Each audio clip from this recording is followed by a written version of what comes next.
Get started. I'd like to call the meeting to order.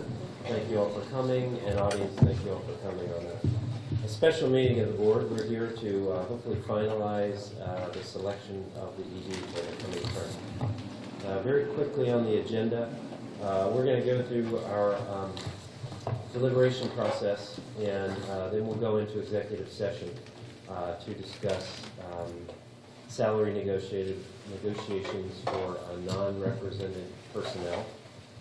And then we will come back into regular session really just to go over any public details of that salary negotiation. And then we'll adjourn. So we hope to be here an hour or two or three and not much longer. So thanks for everybody coming. We'll start with some general remarks. Melissa wanted to talk a little bit about the feedback forms that were generated out of parent and teacher meetings. There were some questions about the validity of how those were calculated, so we'll give her a minute to talk about that, and then we'll go into general discussion. Before she does that, I wanted to recognize and just say thank you to everybody in the audience and beyond who's provided feedback over the last week. I think we've had many emails and letters from parents and teachers and administration on all sides of the issue, expressing their support for one or the other candidate, and we appreciate that feedback. And we certainly have circulated it to various board members when appropriate, and it's all been considered, so it'll be part of the deliberation tonight. These comments definitely demonstrate to the board the commitment that all the stakeholders share for the board to be making the best decision possible for the school. So thank you for all that feedback. So Melissa, I'm going to give you the floor for just a few minutes, and then I'll make some opening comments, and we'll start passing it around. So just to recap, on the 3 days, each finalist had a full day at the school. They met with faculty and staff during lunch hour. They met with administrators following that, so direct reports and department chairs. And then they met with faculty and staff again, or faculty again after school, prior to meeting with the parents and prior to meeting with the board. At each of those sessions, one of the search committee members had moderated the session, and they collected feedback forms. Those feedback forms were brought back in envelopes. I actually tabulated all the results in that 15 minutes between the parent session and the board session, so that at every session, except for Walt's session, his I emailed to the board that night and I brought it the next day. They got the results. It was an average. The board members knew exactly how many respondents there were and what the average and what the total was. So I just wanted to clear that up because I understand there's been some confusion about that. But we identified as a committee that was the process that we were going to follow. I think it was a good process in order to provide the board some feedback from the stakeholders based on the sessions in which the candidates each had an opportunity to speak to them. Can you clarify the one that says, there's one column that says teachers and staff, and Yes. one column that says administration. Can you clarify? So faculty and staff, administration would be direct reports and department chairs. Faculty and staff are all the faculty and any of the balance of the staff. And I would say... So there were non-teachers in both groups? Yes. Okay. Non-teachers were able to attend that faculty and staff session in the afternoon during lunch hour. So attendance varied. The first day, for Walt, we had 8 faculty and staff members, 9 administrators, 38 parents. The parents were really the consistent. We had 37 to 44 parents across the 3 days. For teachers, or faculty staff, it varied from 8 to 41. And the administrators were basically between 7 and 9. So, that's it. Any questions about the survey data? I think we used it as a point of data. Yeah. So we'll kick off some general Roger, did you have something? Just to note that the meeting's being recorded. Oh, and so there's a video recording, thank you, Roger. It is being recorded and will most likely be made public. So I'm going to kick it off with just sort of what I've observed of the discussion about the candidates over the last week. And then I would invite all board members to comment on that and express their own views about sort of what this decision is boiling down to. I sort of see two factors that are sort of coming up, and I would say things to ponder and question. The first one, it feels like there's this sense that there's been good forward progress this year under the current ED, and that lots of progress has been made. Lots of stakeholders in and out of the community are more satisfied than a year ago. So there's been this forward progress made, and there's this, I think, this nagging concern that some of that might be undone if we were to make a leadership change. And I think that's really some of what we've heard in emails and that sort of thing, but also some of our discussion. Is there a risk of leadership change that will, either have to start again and make new momentum, or we could even go backwards in terms of where the school is? That feels like that's sort of one of the major themes that's being discussed. And it feels like the other major theme is this question of mindset of, is there from our leader, do we want or need a charter school mindset, and some years of experience that come with that around how do you make decisions in a charter school versus this public school mindset. And there's been a lot of sort of comment. There was some of this comment in the board meeting the last time, is how different are those two mindsets in leading a school and making decisions and prioritizing what work needs to be done by the ED to move the school forward. And is it different for a public school leader versus a charter school leader? So those are sort of the way I see two major themes that have come up in our deliberating process. And I'd invite anybody who wants to sort of frame the question and the decision process differently or similarly. Before we start that discussion, I actually want to add, though, that I think that we are in a very fortunate situation of having two very, very good candidates. I mean, truly, I think that both of these candidates are outstanding. Before we go into anything else, I want to frame it in that way. So I actually wanted to thank the search committee because I think that these were just, it's nice to have this problem. It was all of us.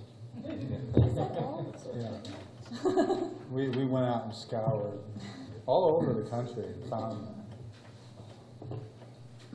So I think we're looking at apples and pears here, right? And it's that they would both be perfectly fine to make a fruit pie. I was wondering where that I know, I don't know where we're going with that. Right? Fruit pie. Fruit tart. What are some other thoughts emerging? Well, first of all, I want to thank everyone that had, feedback to me directly. I didn't share anything that was talked about with me. I just took it all in, and I will say they were both sides of the issue were given to me, and I can see both sides to the issue. I mean, are we starting to talk now or not? Yeah, we're in deliberation. Absolutely. On the one hand, Dr. DeMello, she had, come a long way with the culture and stuff. And then I can see some of the other side too, where she did have lack of communication on some issues.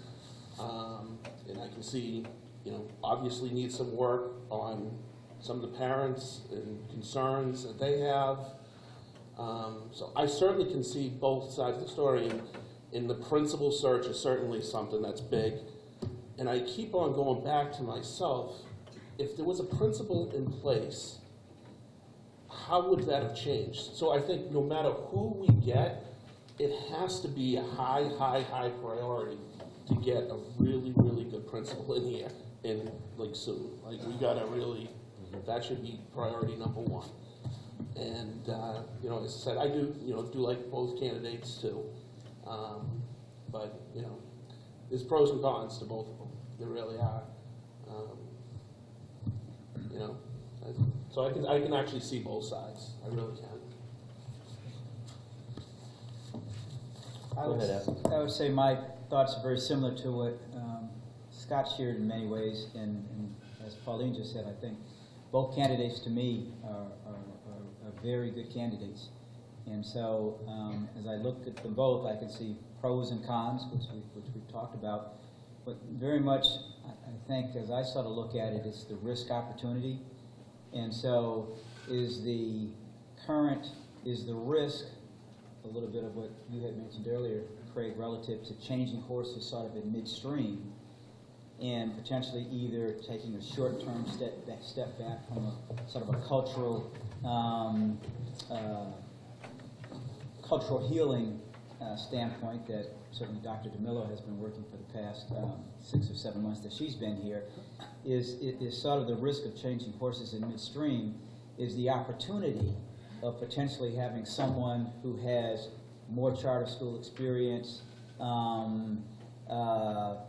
which may impact certain priorities or decisions that are made. Is that upside potential worth the risk? And so that really sort of is how I'm sort of looking at this as we look at both candidates. It's a risk opportunity, and is really sort of the value proposition of going with new leadership. Does that outweigh the risk of the grounds and where we're at today? So, and for me, that's sort of where it boils down. And two very good candidates, pros and cons on both sides, and really trying to sort of balance one versus the other. Is the opportunity and the upside potential of new leadership, does that outweigh the potential risk of changing horses in midstream and maybe taking a step or two backwards, potentially, relative to sort of the progress that we've made over the past 6 or 7 months. So just wanted to sort of frame it a little bit differently there. I think we're going to have risk either way. Mm-hmm.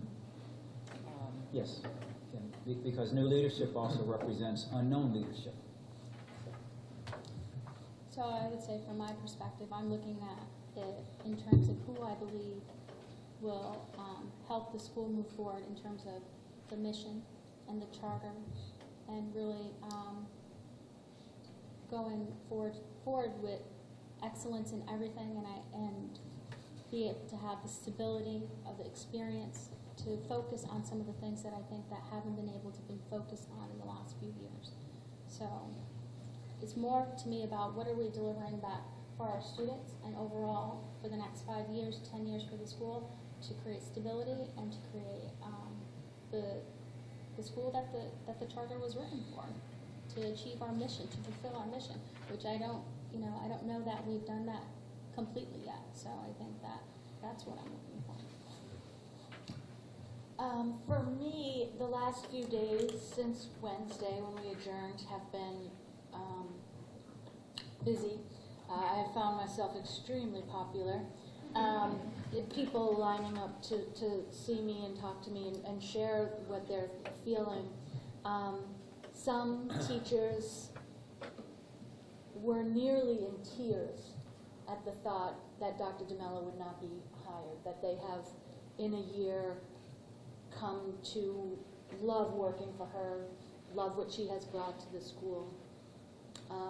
And I had teachers come to me and say, no, this is not, I suppose anybody you get a chance to say things about your boss. I'm sure that nobody's perfect, but, there have been people who have come to me and said, this is not where we should be, this is not where we need to be. This other candidate, Dr. McCleary, brings so much to the table, and that charter school mindset, Craig, I think is an excellent point. It's a difficult decision, and there certainly is not a unified voice from the faculty on this issue. And I don't think that helps us make, I don't think that makes the decision any easier. But I agree with Melissa that this is about us asking not only what's best in the short term for the next year, but sort of what we see as a very long-term plan, where we see AMSA going in a 5-year direction, in a 10-year direction. And if that comes with risk in the short term, then that comes with the territory, and that's that can't be an obstacle for us thinking what's best in the long term.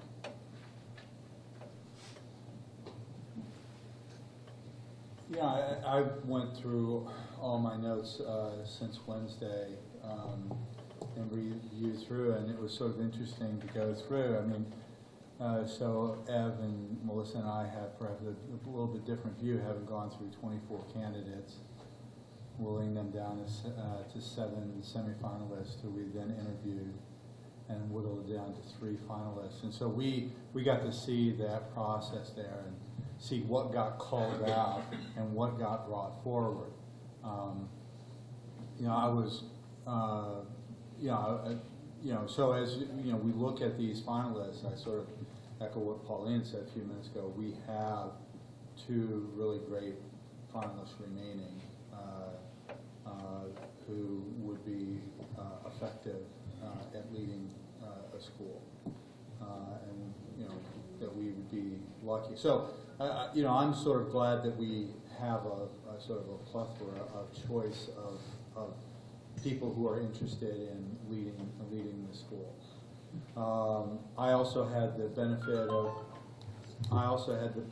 of being able to go through and talk to the references, so I got to hear a lot of the additional information that I tried to convey it to you all, but I got to hear it rather firsthand. And both candidates have people who believe very strongly that they are effective leaders, effective educational leaders, and so that's great.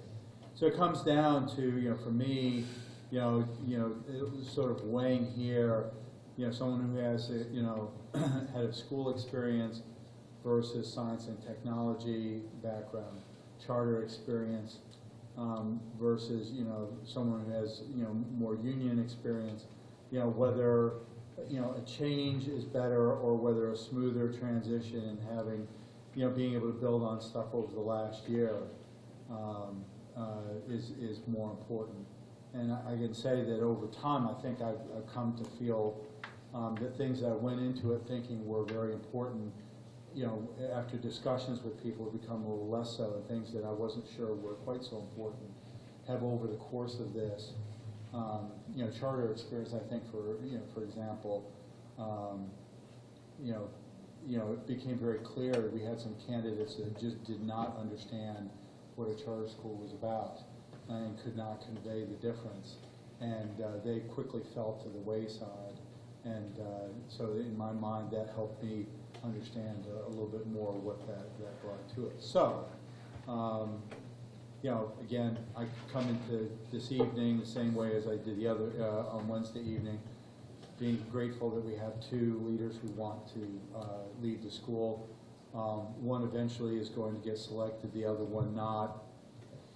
The one who gets selected, we're going to have to support, because it's going to be it's going to be a difficult transition in no matter who it is, and whoever doesn't get it is going to go away feeling as though, geez, what went wrong, and just the fact that we had really great candidates. So I think that, so certainly very capable candidates, as you said before. Any school would be lucky to have either of these individuals. For me, Ev, I really appreciate how you framed that out, this notion about the upside potential, which is worth the risk, the short-term pullback. And I've been trying to frame in my mind how I would weigh this argument. And as I started to do that, I did look to our constituencies, and they're not united, right? So a lot of folks reached out to us. It's a data point. But as you get one email, you get another email as well. And so for me, I think at the end of the day, I'm trying to take a long-term view. Charter school experience has become a very important piece of criteria for me.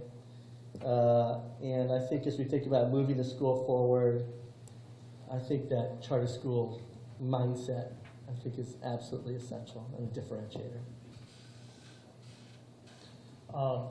So almost anything everybody said, I've been wrestling with too. I think we all have been. To Mike's point, I concur very strongly. We've gotten a tremendous amount of feedback from lots of stakeholders.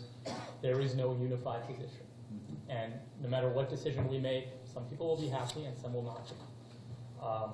And no matter what decision we make, we will have a lot of advantages, but there were going to be some disadvantages. And to your point, so the way I tried to look at it is what's best for the school in the long term. There may be some short-term pain, no matter what we do, but what's best for the school in the long term.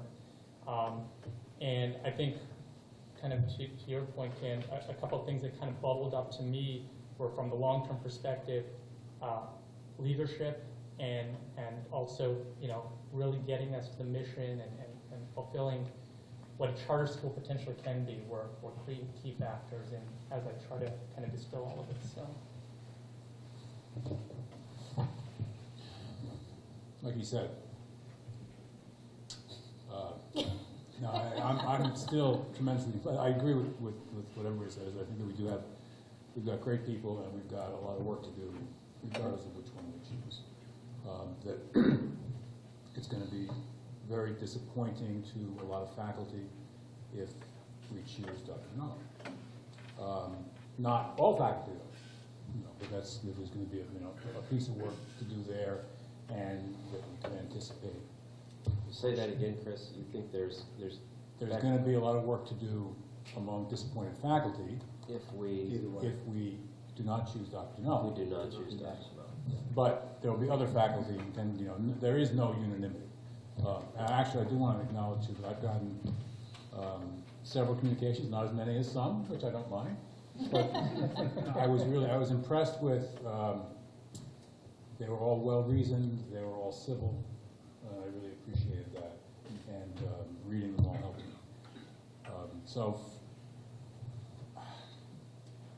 So it is very much for me. It's the cost now, in the setback to what is the long-term potential. And on the long-term potential side, I see a lot in Dr. Cleary in terms of his more open-ended kind of commitment to academic excellence, and there's a something in him that attracts me there over the long term.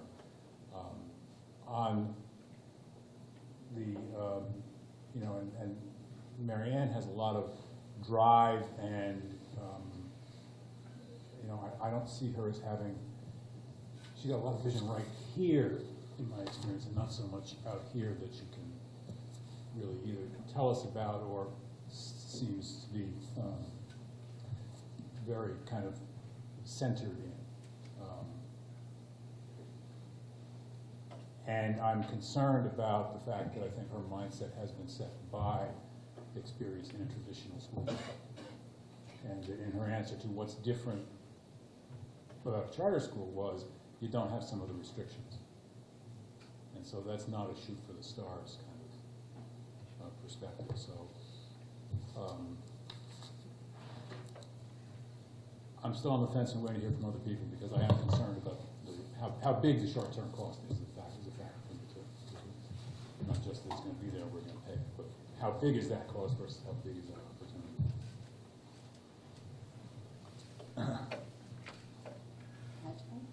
You'd like to go? You're more than welcome. I think that from my standpoint, weighing out the candidates comes down to something that's difficult for me as an attorney, because ultimately we have 1 year of experience that we are looking at, or 7 months from Dr. DeMello, and she's done some wonderful things. We have real fact-based evidence of some wonderful things that she's done. There's been other things that might not have weighed out so well. But what we have with Dr. McCleary is less evidence, because he hasn't been part of our day-to-day environment. Yeah. So that's been a concern for me as I've thought about this process from the beginning. When we originally had put Dr. DeMello in as an interim, it was always my hope that as she grew with the school, that she might lead the candidate pool for being the permanent ED. And I don't necessarily think the school would suffer if she was continuing on in that position. I do think that we've got a lot of data based on, like I said, a lot of wonderful things that she's done, and maybe some things that she could have done better. We don't have necessarily any specific data on Dr. McCleary. So if you're weighing that evidence, so to speak, on a scale of justice, it's hard for me to balance that and say, here's real facts that I can look at and see, here's areas where I know I think she should improve on, but I don't know much about Dr. McCleary over here, which led me to do sort of my own research to a certain extent and look into some of the things about him, who he was, where he came from, the length of time that he spent at other schools. I think ultimately he has a good vision. I think he would be a good leader, but I'm struggling and I'm conflicted in terms of right now where we're at, who would be the best choice moving forward.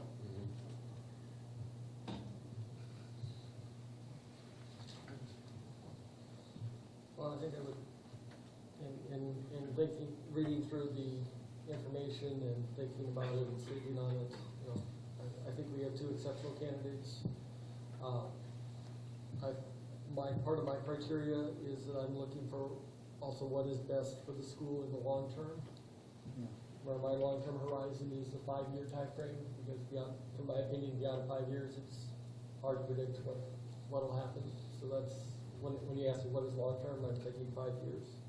And also, one of my criteria is what is best for the students of Amsac, because that's in the end what we are, in my opinion, what we are here for is to provide our students with the best possible education to set them up for success in life.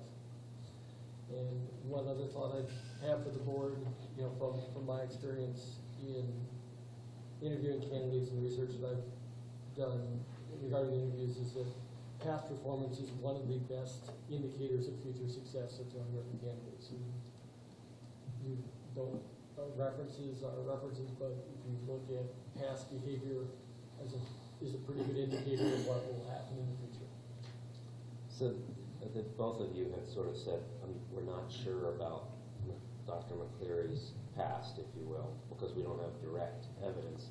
Do you feel like, success or challenges of other schools that we've read about, are they of any kind of indication to you when you make your decision? I looked at Dr. McCleary's resume as I view his success at Mystic Valley. Yeah. Stayed for quite a while as a success, in my opinion. His more recent experience has been more challenging. So, his current roles, I think personal opinion, I think he's been successful given the role that he's been given. So I'm not saying, I think both candidates have been successful in their past. I think Dr. McCleary brings more charter school experience to his success story. Does that help? Yeah. No, nobody's really commented on whether they feel that Dr. McCleary's past schools, and you can look at the aggregate of the school, how it's done, and attribute some portion of that success or failure to the leader of that school. They certainly inherit part of that, but then they're there 2, 3, 4 years, they're going to impact that success one way or another. And I don't know if that sort of has weighed heavily on people kind of look at the schools to see if that credential, that experience feels like that's some of what we want. Well, it has, and it did for me, because I actually had the opportunity to talk to people who were at, both of the schools. And so, certainly the one where he is right now, the person who works with him on the board feels as though he's doing a great job relative to the circumstances that he has. And, it is hard, when you're sitting here trying to weigh all the different things, to sit there and try to give somebody a pass like that from a distance. But just seeing the circumstances, it's pretty clear that his current position is challenged. And I would add, in the interview that we had with him as a committee, we talked about the school, Mystic Valley School, and he went into the high school and really, realigned the school to the mission. And I think that is what is important. I think that he spoke a lot about, being true to the mission of the school, and that's what is important in the charter school. And I think that that's one of the reasons why that's one of the reasons why I like him as a candidate for this position, is that he talked a lot about that, and I think his philosophy is aligned with our mission in terms of excellence in all academics for all students. So First of all, like when I think of Dr. Cleary, some of the things that it seems to come out is like integrity and stuff. So that's a very positive for him. I then take a step back too, though, and I think if we reverse the roles, and Dr. McCleary was the interim, and Dr. DeMello was, the person that we didn't hire, I kind of think it was almost an impossible task because really, Dr. DeMello really had 2 jobs.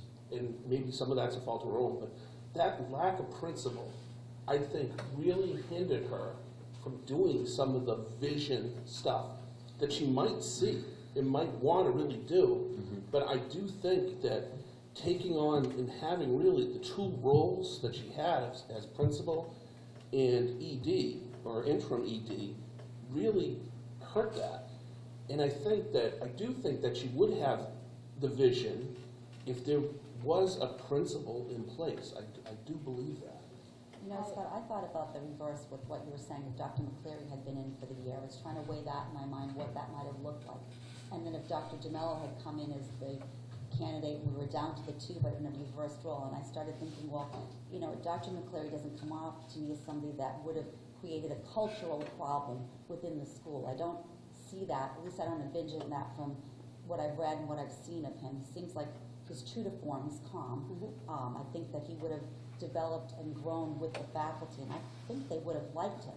So if I then compared that to Dr. DeMello coming in without any charter school experience, and then held Dr. McCleary out here with charter school experience and a history of it, it was weighing it completely different. So I agree with what you're saying, but I looked at it on a sort of a different level. I meant to say when we went around the first time. We're finally having a discussion now. I'm glad this has got past our Pauline policy has it. statement. yeah, Pauline, you're not getting out of this. No, you can go right ahead. Yeah, I Jim. just wanted to say, I meant to say it when I was going around in the loop that I think it was not to toot our own horn. I'm really glad we've come back to this a second night and that we didn't force ourselves to make a decision that night. And I definitely heard from a lot of people who appreciated that sort of aspect. So I just sort of wanted to put that out there publicly, that we're pretty awesome and good for us. Just keep on saying that. No, I actually really appreciated the time to think too, because 11:30 at night is not a good time to be making a decision, and being able to sort of sleep on it, it really helps to clarify things. I wanted to address one thing that no one has brought up yet. I was really troubled by, and just sort of where I am now. I was really troubled by Dr. McCleary's sort of lack of passion with STEM. Okay, and that was actually a really big factor for me. And it's taken me 5 days to sort of think through, okay, what is my hang-up with this? Because you're not a STEM person. Well, so that's exactly what it came around to. Maybe because I had a couple of days of work and dealing with, crazy scientists who can't get along, and I just thought, to me, and the whole reason I came to AMSA and what I'm so interested in was preparing these kids for careers in STEM. And a huge part of that, they're going to learn all of the functional expertise in college and graduate school and when they get out of work. They really will. They're going to learn that. They don't need to learn it in 7th grade. What they need to learn in 7th grade is how to work together. That broad liberal arts education is actually a phenomenal foundation for a career in STEM. And as long as there's that focus towards the mission, that's what we're preparing kids for, because I think that is our mission, and the part about ensuring academic excellence is part of the mission, because otherwise you could just go to any other public school that has a really high-performing public school. There are Acton, Boxborough, Newton, Lexington are fantastic public schools. So what is it that's really, really, really, Funny that you mentioned Lexington, Pauline. Well, I just happened to see them yesterday. Right? I saw them on TV. Yeah, I just happened to see them on TV. But you know, there is an element of choice with the charter school, and that's a big piece of it as well. Well, you know, I struggle with the same thing that you have because, you know, recognizing we're a math and science oriented school and you know, the comfort with math and science as domain areas, technology certainly, but we're also a charter school. And I think that's where, you know, I'm sitting here, sort of, I started out in this process weighing the math and science much more heavily. Not that I was not interested in charter experience, but you know, the math really weighed heavily. I've talked with a number of faculty, and I think, you know, the faculty have expressed to me that, you know, without regard to the, you know, the pros and cons of the individual candidate, it's really the school leadership and creating an environment that's very important. And I think, you know, when I hear his references, Dr. McCleary's references talk about him being well-read across a broad range of areas, including, you know, he started out studying physics and seems to be very interested in sort of that broader range. I'm convinced that his lack of passion around that is not that he's not passionate. He's passionate for all areas of learning. And you know, he doesn't necessarily distinguish his role as a head of school as sitting here saying, well, I've got to help the math and science teachers more than I'm going to help other teachers. His role as head of school is to help all the teachers. And then obviously it comes, you know, for us as a board, for the community as a whole, to create that balance of emphasis. But in his distinct role, I think he sees his role as working with the board, working with the principal, working with the teachers, and he, you know, to some degree, that's sort of a domain agnostic. He wants to create that environment for learning. You know, I was thinking something similar, especially because some of the teachers who came to talk to me who have clearly had a great relationship with Dr. DeMello, and a lot of them are the science teachers. And she's a science teacher, and I think that connection is very natural, and she's obviously passionate about STEM, and you know, she certainly, her background is as a science teacher, but the person that we hire has to work with the English people too, and has to work with the history people, and so I like that sort of balance that I think that might bring to the table. I have to agree. Thank you, Ken, for articulating what I was trying to do earlier, is that I just felt that McCleary is looking at academic excellence at every single level. And one of the things that he said that I found the most value was his role is to face outward and cheerlead, and also face inward and understand, you know, you need to understand the school. And I think that he understands the role of the ED, but he's also going to get in the classrooms and really understand what's going on to help us fulfill our mission in every classroom. I think that's important. I've sort of spent a lot of time continuing to go back and look at Dr. McCleary's background, a lot of the links to schools that he was at before, the Avalon School there in the Maryland area, and clearly one of the things that sort of stands out is what I would say sort of, you know, the integrity, and I guess when I think of leadership, I think of, and I contrast the two candidates, clearly Dr. McCleary is more of the philosophical leader, I think I would say, or someone else has mentioned. When I think of Dr. DeMello, I see her as more of the inspirational leader. So a lot of it, I think, for me also is what type of leader you need for now versus as well as in the future. And they bring very different styles. He's a much more reserved, maybe that's the best word, reserved person, which you see a lot in the references. She probably brings more, what I'm going to call again, the inspirational leadership side. So just very different styles, and both probably very effective in their own ways.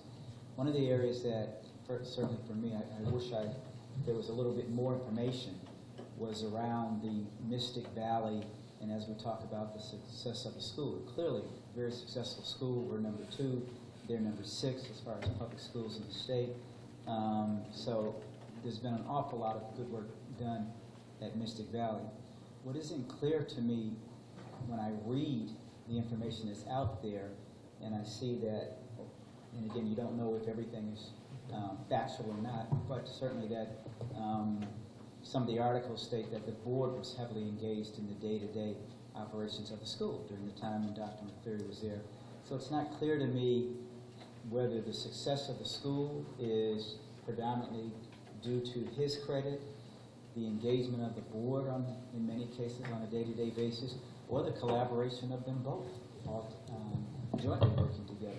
And I wish there was a little bit more information about that, but I haven't been able to find that. So that just sort of is a question in my mind that I wish I had more data on. So the board member I talked to there said that he was very engaged. There was a lot of, as we, I think, have all read, there was certainly some activism on the board for getting into the day-to-day. I think probably the most, the example that sticks out in my mind is sitting here going over every single change in the curriculum and so forth. Some of that had to do with budget decisions that they were making, and so certainly that's an appropriate role for the board. So you can look at it from a distance and say they're making these daily decisions, and it sounds as though they're getting into the day-to-day, but it's really because they're trying to make decisions that have to do with budget implications, which is certainly a board. And there's one individual in particular who all the board members there have been, all 5 board members have been there since the beginning. Yeah, I think about 12 years. Yeah, and so, they have been there from the beginning, and they don't have term limits. Sort of senators for life, I guess. Well, they're going to have to now, because that's something charter. Apparently not. They managed No, to. their charter changes Yeah, last year. yeah. So, the individual I spoke to said that he was very effective in interacting with teachers, with parents.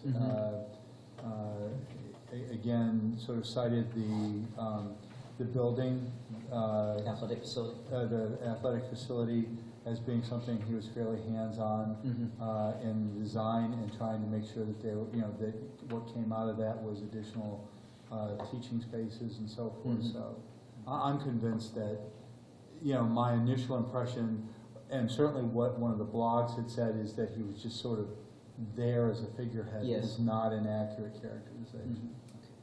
I have a question for my colleagues. So the thing that's haunting me right now is, and can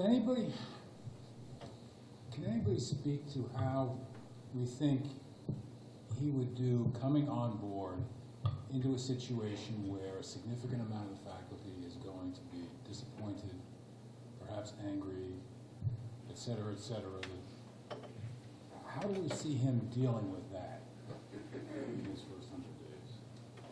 I think this is what he said to me over a meal, is he said, that's to be expected. People have their preconceived opinions coming in. He said in all of his schools that he meets with each faculty member twice a year. At the end of the year to talk about the contract for the next year, to talk through the financials, and at the beginning of the year as sort of a get to know you and talk about the year ahead. So we've had lots of open door policy EDs here, but lots of the faculty didn't take advantage of that, I think. His perspective is you got to set all those meetings up and have those meetings twice a year with every individual faculty. So to the extent that that helps people to get to know him, I think that's one technique. But in terms of, individual people having resentment and how do you overcome those, he didn't address that specifically. Craig, I think that we've had EDs that have said they have had an open door policy, the practicalities of actually leaving your door open has been difficult, I think EDs have found, because the job just is such that you just can't have people dropping in to see you all the time. But I think that the faculty, no matter what they would vote themselves, will handle a change professionally and with an open mind and heart, and will say, all right, we have a new guy, might not have been the guy I would have chosen, but let's go forward and let's go onward and upward. So that is not a concern of mine. I think that's the one. There's going to be concern either way. I actually, frankly, that there's going to be concern either way. I think that's the one thing that everyone can agree with, is that ultimately we've got to go forward in the best interest of the school and the best interest of the kids, which is what Roger had said a little while ago. But I mean, that's true. That's what we're, you know, whether you're for one or for the other, it's because you feel that's what's best for the school and what is best for the kids. And so ultimately, once the choice is made, and we're going to have to make a choice, then we all, you know, we all have to then, you know, roll up our sleeves and start working, towards, you know, what's best for the school and best for the kids.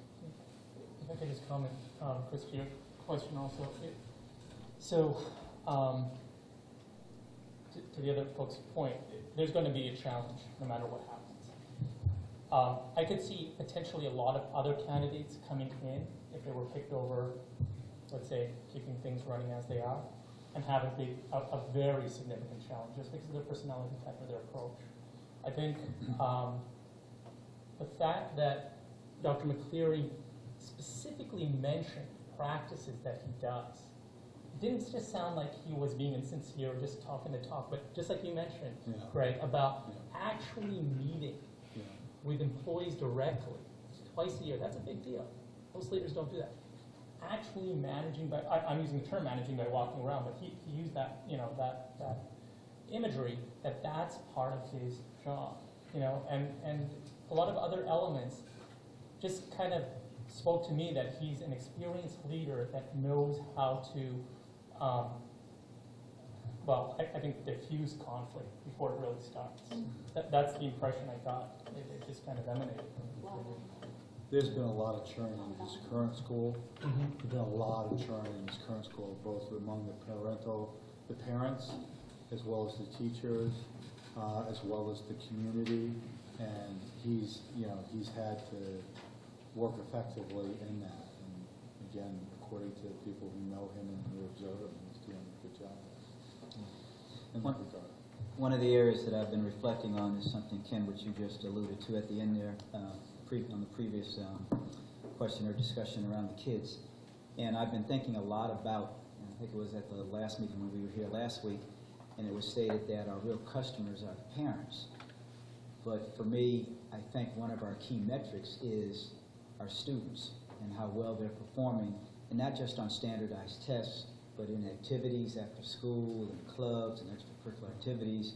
And do we have happy students who are motivated for learning? Because I think that's truly what we want. And in many ways, that's how I think we get measured, in an informal way. And that relates a lot to the teachers, because it's the teachers, to me, who are the first line of defense relative to instilling that inspiration in our kids for learning and enjoying being in school. And so that's just something, I just wanted to mention that relative to something that I've thought a lot about relative to the connection to the kids and them being the end product and how we sort of get whichever decision we make. That to me is, I think, the area that I first would look at. How are our kids doing relative to our decision? That's a great point. Right now, how are our kids here at the school? Are they happy? Are they learning? Are they excelling? What is going on currently right now? From my personal perspective, I think the students are happy in learning, but they were happy in learning last year. So I don't know that that's a good comparison. It's really the strength of the teachers that kind of maintain You gotta remember that the stability majority of for these school. kids are teenagers. Yeah, as happy as they can be. But, you know, I want to go back to, I believe that our reason to be, this board, is to fulfill the mission of the school, and who's the right person that's going to help us remain faithful to our charter, to remain accountable to the state. Those are the things that I'm looking at. Greg, I have a question for the board, and I like the way, Chris, you framed yours, which is something that I'm still struggling with a little bit. And so part of the process for those of us that were not part of the search committee is that we have these meetings and we can prepare questions to interview the candidates. And so I know that everybody spent time thinking about that. And I brought this up last time, but the question that I prepared for Dr. DeMillo, specifically for Dr. DeMillo, because I was not sure, I was a little concerned about the charter experience, was to, in her mind, to identify a charter school that she admired and the qualities that she admired about that school. And what I had hoped would happen in that was I'd get an answer and I'd be able to evaluate the school that she chose and also the qualities that she chose and start to line that up. And I was surprised, as I remarked last time, with the fact that she was unable to name a charter school and in that moment, and qualities that she admired. And so part of me understands what Dr. Miller was doing last year in the two roles, and I can find a place to give a pass, but I can't get past it. I'm feeling like that was a surprise to me, and I just wonder whether or not you guys feel like we should just dismiss that and just allow it because of what happened, or is that something that is not telling, but is it something that we should be aware of, that while you're running a charter school for a year, you're in a developmental role around this space, and that you're not out there additionally seeking more information about schools to try to understand the nature of who's out there, who are the best, what are those qualities. And I'm having trouble getting past that. I was wondering whether So I or don't not. think you're making the decision, though, only on that thing. If No. everything else was lining up and there was that one thing, then yeah, you need to get past that one thing. But I don't think that's where you are. I'm not, I think but there's a you're whole number of things, and this just adds into it. We probably all have had those moments. I mean, I had that moment with another finalist. I mean, so where it was just sort of like, okay, that's. Yeah, so I mean, I just. Chris, okay. go ahead. Go ahead, Chris. Well, I think you're right, and I think you're right to keep thinking that. And I do think Mary Ann was doing an impossible job. She also chose to do an impossible job. We advertised an interview for an interim executive director with the expectation that an interim is going to set things straight and move on for the next. Then that's generally how it happens. That's generally what success looks like. And Mary Ann said, "Thank you, I get that, but I really want to do that, and I want to run the school permanently." So, so I do think it is fair. Even though we have known how hard she worked, yes. How difficult the task was, yes. How much she got accomplished, yes. But she knew she was going for both rings, kind of the whole. Well, and that interim experience helped her out. I mean, Melissa. that interim experience gave her charter experience and head of school experience that she otherwise would not have had. Melissa. So, I mean, Mike, I think you make a good point, because if we were doing this process a year ago and Mary Ann wasn't an interim and she answered that question, it would still be something that troubled you in terms of you want somebody who's passionate about charter schools. Right. And irregardless if she was really busy for the last 8 months, she's been an educator for a very long time. So I would have assumed if some passion for charter schools may have come out in the previous years. Go ahead, Scott. Yeah. See, I'm kind of hooked up on just the charter school. I mean, to me, if a school is successful, you should look at those attributes. So if it's even a public school that's been very successful, or a private school, or a charter school, I think you should look at what those schools are in doing, and why, not just charter. Go ahead, Alice. I think you framed it at the beginning, Craig. One of the component parts that we were holding with Dr. DeMello was the traditional school mindset. That was what you initially started the discussion with. Can we move beyond that? I think, Scott, your point is well taken. Dr. DeMello had a few schools behind her as well. What were the academic successes of those schools, albeit not charter but public? From what I understand, at least, I don't think those schools were academically shown to be excellent performers. Correct. Something to consider. You know, to come to Michael's point, one of the other things that she said in her interview was that, you know, she wanted AMSA to be one of the schools that she reads about in Educational Leadership magazine. So she is reading publications and trade things, and so it is interesting that if she is doing that, why she didn't have a charter school that she is reading about saying, well, here's, I don't see AMSA, but here's what I do see.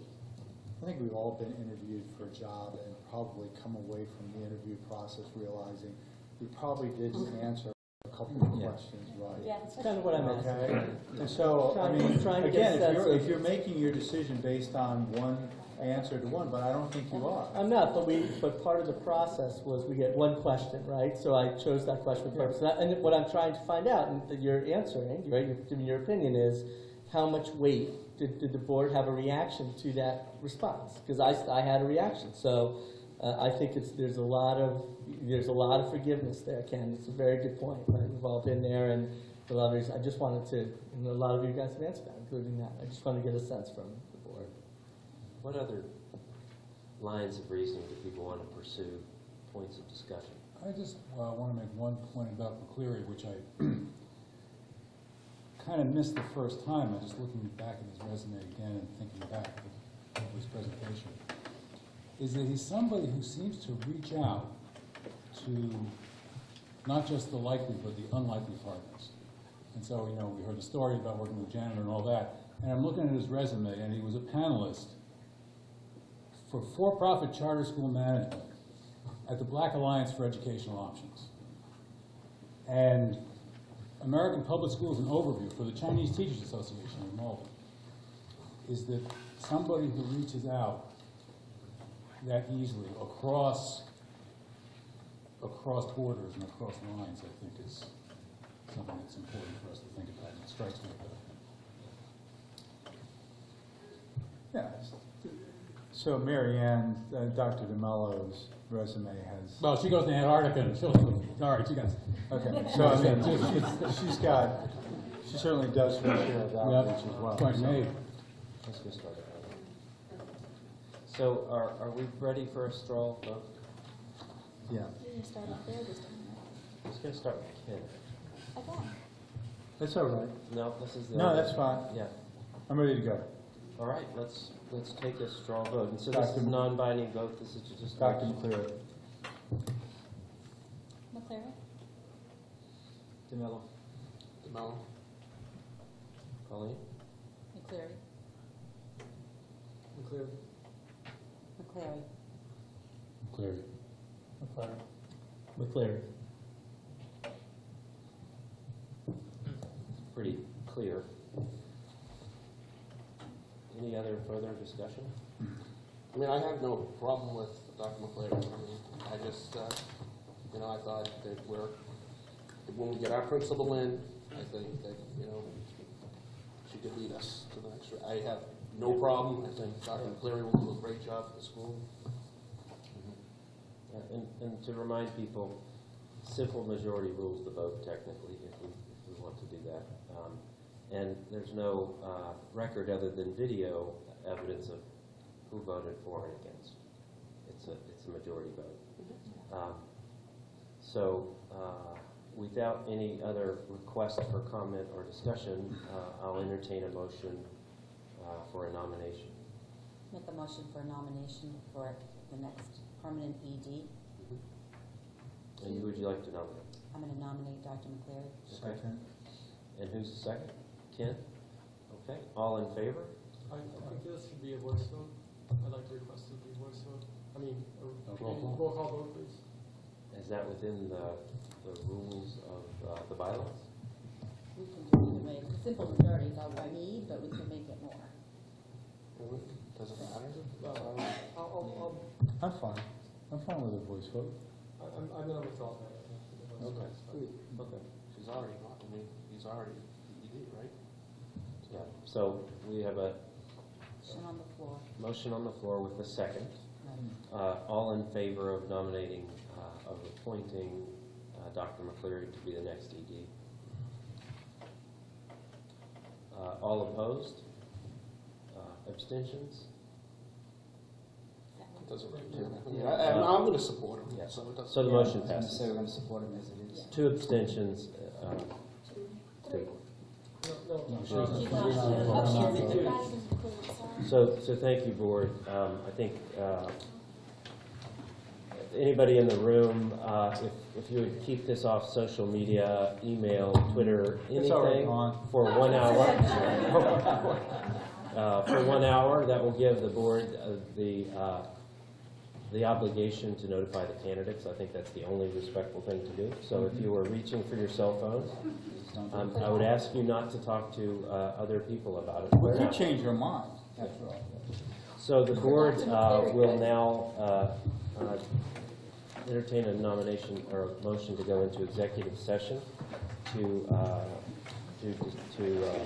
begin deliberations on salary negotiations with non-represented personnel. And to come back into open session. And we will return to open session. Is there a So nomination? moved, so moved. We have to take a voice vote on this one, actually. So is there a nomination? I second Who made the motion? Ken made Ken made the motion. Ken made the to go into motion. Executive session for Roger. non-represented personnel. I second it. And so we're going to take a voice vote, starting here with Mike. Yes. Rick? Yes. Yes. Yes. Yes. Yes. Yes. Okay. Motion passes. We'll adjourn to executive session. We'll be returning to general session to announce salary negotiation preliminaries. Thank you very much.